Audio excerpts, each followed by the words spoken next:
for the Senate. Day 2 of the senatorial induction. We'll start with Senator CJ Martha Koome was expected to appear in person to give her keynote address, but instead opted for a virtual alternative. the Judiciary. In her speech, the CJ argued that the courts had been the foremost defenders of devolution, noting that when devolution had been threatened, the courts stepped in to defend the spirit of devolution. Courts serve to defend fundamental elements of the constitutional order from being altered or destroyed. In such contexts, such as ours, with a history of authoritarian rule, which is also characteristic of many fragile African democracies, judicial review reinforces democratic governance by safeguarding core structures of democracy from being eroded. At the Senator's induction workshop in Sawela Lodge, the CJ identified several rulings that the Supreme Court had made in the last couple of years while defending devolution.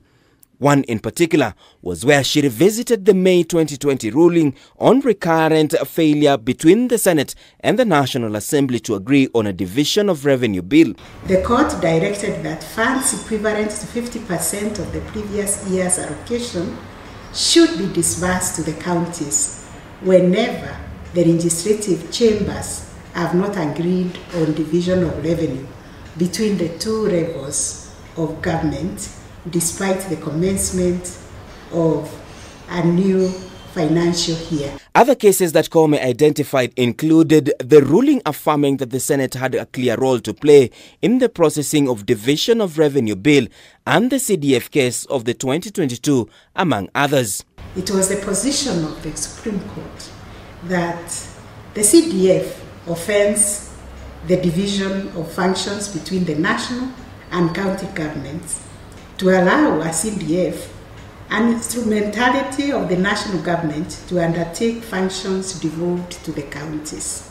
During the workshop, the Attorney General Paul Kihara decried the infighting between the Senate and the National Assembly, noting that it was affecting the spirit of devolution. Attorney General Paul Kihara, in a speech read by Commissioner Caroline Saroni, noted that the impasse was affecting enactment of various laws, leading to protracted court battles.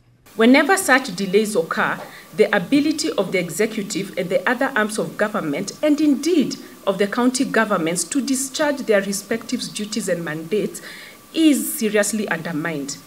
Saroni, who is a commissioner in the Advocates and Complaints Commission, added that all bills concerning counties should go through the Senate. Both houses of parliament have legislative powers. All bills concerning counties must be considered by the Senate.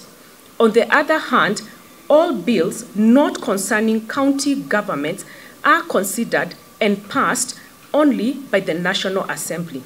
The induction continues on Thursday. We don't continue wasting public funds. Martin Opio, K24 TV.